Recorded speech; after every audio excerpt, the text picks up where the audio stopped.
Vous écoutez Z sur 7, le podcast quotidien de Trendscanal Z. Nous sommes le 20 mai. Votre podcast aujourd'hui est écrit par Léo Rochet et animé par Anne Marchand. Bonjour à tous et à toutes. Aujourd'hui, à la une de votre épisode, la réforme du chômage chamboule autant le gouvernement, les acteurs dans le milieu et les chercheurs d'emploi, et la tension monte. La pression qui est mise à différents étages ne risque que d'accentuer ce phénomène. Bruxelles attire de moins en moins les investisseurs dans l'immobilier. Plusieurs causes sont à prendre en considération. Ce manque de perspectives politiques et économiques, ça freine un peu tout le business. Z sur 7, c'est parti.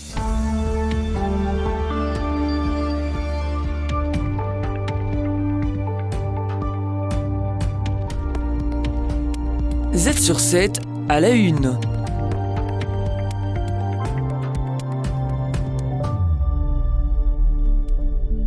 La mise en œuvre de la réforme du chômage se complique. Le gouvernement parle même d'un report. L'entrée en vigueur est prévue au 1er juillet prochain, avec des premières exclusions dès janvier 2026. Mais comme l'explique Thierry Doc, professeur en politique sociale à l'UCL, les opérateurs de terrain sont déjà submergés. Ces structures sont, pour une partie d'entre elles, en difficulté. Elles diminuent la taille de leur personnel et en vis-à-vis, elles voient de plus en plus de personnes venir frapper à leur porte parce qu'effectivement, une série de candidates à l'emploi ont besoin de trouver des réponses à leurs problématiques en termes d'accompagnement, en termes de formation. Le CPAS, le Forum et l'ONEM sont tous d'accord. Ils ne seront pas opérationnels le jour J. L'informatique, tout comme le délai autour des lettres officielles d'exclusion de l'ONEM, pose problème. À cela s'ajoutent les mesures de retour au travail pour les 500 000 malades de longue durée. Baptiste Lambert, journaliste chez Trends Tendance, explique les évolutions de ces mesures. Il y a une série de mesures de l'Arizona qui touchent à la fin des allocations de chômage qui pourraient faire basculer un certain nombre de chômeurs vers l'invalidité, c'est-à-dire les malades de longue durée. Il y a aussi le durcissement des pensions, le durcissement de l'accès à la prépension qui a été carrément supprimé, ou alors l'assouplissement du travail de nuit et du week-end. On sait qu'historiquement, mécaniquement, presque à tort ou à raison, ça a augmenté le nombre de malades de longue durée. Le vieillissement de la population va augmenter le nombre de ces malades, mais le stress dû au durcissement de ces mesures et un milieu du travail sous tension pourrait faire le plus de dégâts. La pression qui est mise à différents étages ne risque que d'accentuer ce phénomène. Thierry Doc, professeur en politique sociale. Des personnes qui sont en emploi ont des incertitudes parce que la conjoncture économique internationale est mauvaise, parce qu'il y a des politiques d'austérité qui ont des impacts sur les débouchés, sur les financements de certaines structures aussi. Et donc l'incertitude qui augmente, elle sera préjudiciable en termes de santé mentale pour une série de travailleuses et de travailleurs. Que ce soit au niveau de la réforme du chômage ou du retour au travail des malades de longue durée, on est encore loin de la formule idéale. Z sur 7, à la une. Les ventes immobilières à Bruxelles ont diminué de 10% depuis le début de l'année. Même si les biens ne manquent pas, les investisseurs sont découragés par les changements fiscaux dans la capitale, ainsi que les complications administratives. L'encadrement des loyers est quelque chose qui est très particulier ici à Bruxelles. On a le double enregistrement des baux, on a la grille de loyer qui a récemment été introduite et il y a aussi un nouveau code du logement de 2024. Tous ces différents éléments ensemble ne sont pas très impactants quand on peut les isoler, mais la perception que ça a créé autour des investisseurs est quand même qu'il y a nettement plus de travail administratif quand on met un bien en location ici à Bruxelles. Et on remarque quand même que ça crée beaucoup d'incertitudes sur ce marché. Selon Kim Ruyzen, CEO de Trevi Group, le manque d'un gouvernement régional depuis près d'1 an, l'incertitude, le manque de réformes et de visibilité desservent les investissements dans la capitale. Ce manque de perspectives politiques et économiques, ça freine un peu tout le business. Bruxelles a tellement de qualité, mais la perception autour de Bruxelles, à l'instant, elle n'est pas top. Et je pense que tout le monde, surtout les investisseurs, ils ont besoin d'être rassurés, ils veulent une perspective. Du côté de la Wallonie, par contre, les ventes augmentent de 12 à 36% dans certaines agences grâce à l'abaissement du droit d'enregistrement à 3%. Kim Ruyzen pour terminer. On voit clairement une augmentation des transactions qui se font maintenant. Par exemple, chez nous, dans notre réseau Honesty en Ardennes, ils font 1/3 de ventes plus que l'année passée, ce qui est quand même, beaucoup. La réforme fiscale semble tenir sa promesse de faciliter l'achat aux primo-acquéreurs. Z sur 7 à la une.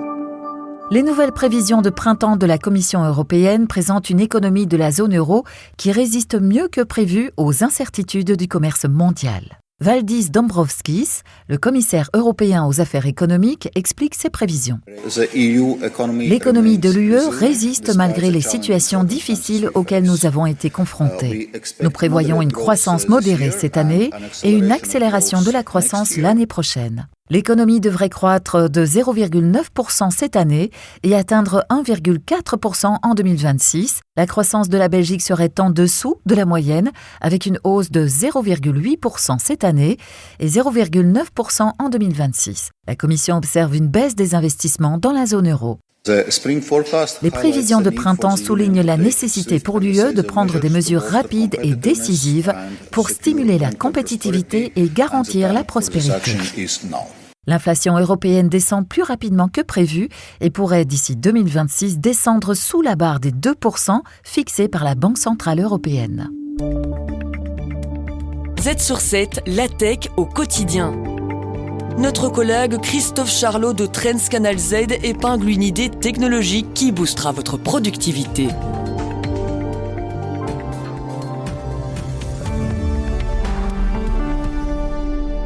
Aujourd'hui, on parle de Perplexity avec Christophe Charlot. C'est une IA qui pourrait bien bousculer vos habitudes sur Google.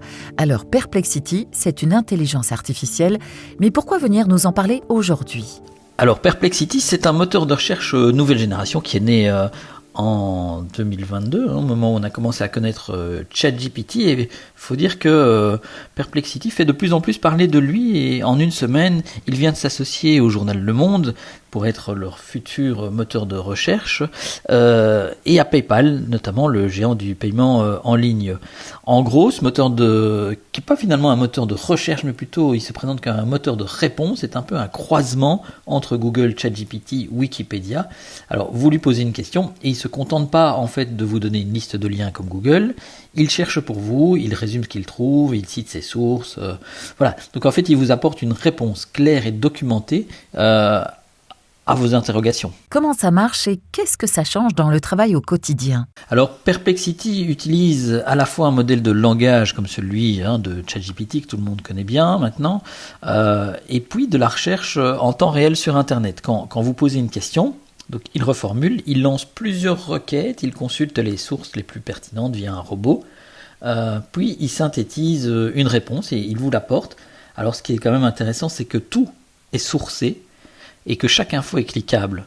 Donc, pour quelqu'un qui mène vraiment une recherche, que ce soit un consultant, un étudiant ou un employé même, ça permet de gagner un temps fou, aussi, de permettre de faire des synthèses, recherches thématiques, compréhension rapide des sujets complexes. Donc, c'est vraiment un assistant de recherche. Donc, c'est vraiment un outil assez particulier parce que par rapport à ChatGPT, il a cette connexion en ligne qui est directe et pertinente, et surtout il cite ses sources, donc il ne se contente pas de vous apporter une réponse toute faite que vous devez entre guillemets gober telle qu'elle. Pour terminer, en quoi est-ce différent de ChatGPT ? Pourquoi utiliser l'un ou l'autre ? Alors effectivement, il y a quand même des grosses différences par rapport à ChatGPT. ChatGPT est un modèle conversationnel qui est évidemment très puissant, mais qui ne fait pas vraiment bien les recherches sur le web en temps réel, ou en tout cas pas aussi bien que Perplexity, dont c'est vraiment la fonction principale. Perplexity donc, est vraiment pensé comme ce moteur de recherche, donc il actualise ses infos. Surtout, il source tout ce qui est dit et il est conçu pour répondre rapidement à des requêtes. Ce qui est également intéressant, c'est que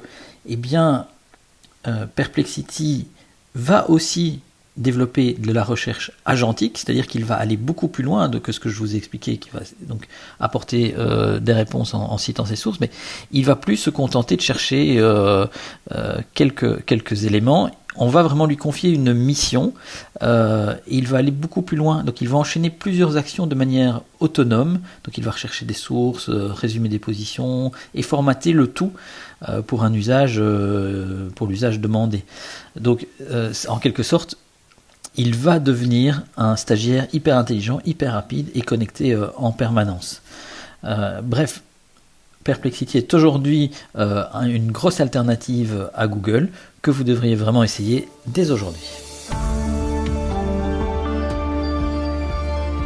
Les meilleurs experts boursiers vous proposent des analyses des marchés internationaux, des conseils avisés et les dernières tendances économiques. Z sur 7, expert boursier. Pour terminer cet épisode, Éric Joly de la banque ABN AMRO vient nous donner son analyse sur le cours de l'or qui reste toujours très volatile. Il ne faut pas oublier qu'il y a à peine quelques jours, le prix de l'or a quand même franchi le cap des $3 500 l'once. C'est un record en termes absolus, mais également relatif si l'on tient compte de l'évolution de l'inflation, comme on peut le voir ici sur ce graphique. Le record précédent datait déjà de 1980, à ce moment-là on payait $850 l'once. Si on ramène ces $850 à aujourd'hui, on arrive à un montant de $3 493 pour être tout à fait précis, donc record battu. À court terme, on a quand même l'impression que le prix de l'or est en train de reculer. Oui, mais ce n'est pas illogique. Il y a quand même les apaisements en matière de tensions commerciales. On a vu que il y a des pourparlers entre l'Ukraine et la Russie. Je me permets quand même de souligner que depuis plusieurs années maintenant, les banques centrales sont devenues très actives dans ce segment du marché. Pour vous donner un exemple, pendant la période 2010 à 2021, en moyenne par an, les banques centrales achetaient pour plus de 480 tonnes. En 2022, 2023, 2024, on parlait déjà de 1000 tonnes. Les banques centrales vont plutôt investir dans l'or une plus grande partie de leurs réserves en dollars, en euros ou en yens. Mais on peut regarder ce qui s'est passé en 2024. Là, clairement, on a vu que c'était la Chine, la Russie, l'Inde, la Turquie également, la Pologne, qui ont acheté massivement de l'or.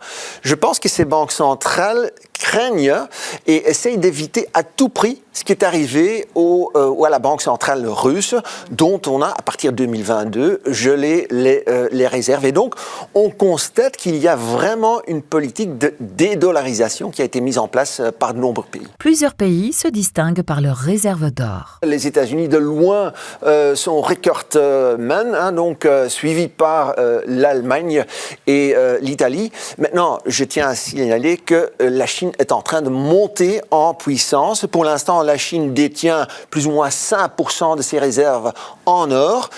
En moyenne, une banque centrale, elle détient 16% de ses réserves en or. Donc, admettons que la Chine ait envie d'arriver à la moyenne, ça voudrait dire que dans les années à venir, elle risque encore d'acheter pas mal d'or. Et il faut aussi souligner que la Chine a quand même doublé ses réserves pendant ces 20 dernières années. Les banques centrales ne sont pas les seuls acheteurs, c'est un marché à part entière. Évidemment, on a les trackers orifères, on l'a vu pendant les 15 derniers mois, il y a quand même une progression de 10% dans les portefeuilles, aussi bien des particuliers que des institutionnels. On sait qu'il y a un intérêt de la part des hedge funds, leurs positions longues ont été doublées et selon le World Gold Council, en 2024, il y a quand même eu un échange de 463 tonnes sur le marché de gré à gré. Donc, pour dire qu'il y a un intérêt pour le métal jaune. L'or est négocié en dollars et le métal précieux ne ramène ni coupons ni intérêts. Ce matériau dépend des taux et du dollar, deux facteurs à tenir en compte en tant qu'investisseur. C'est tout pour aujourd'hui. Merci à tous et à toutes de nous avoir écoutés. On se retrouve demain avec plus d'analyses sur l'actualité dans un nouvel épisode de Z sur 7. De quoi parlerons-nous demain, Anne ? Demain, Peter de Keyser analysera la position de la Belgique dans l'armement européen et la volonté d'atteindre les 5% du PIB.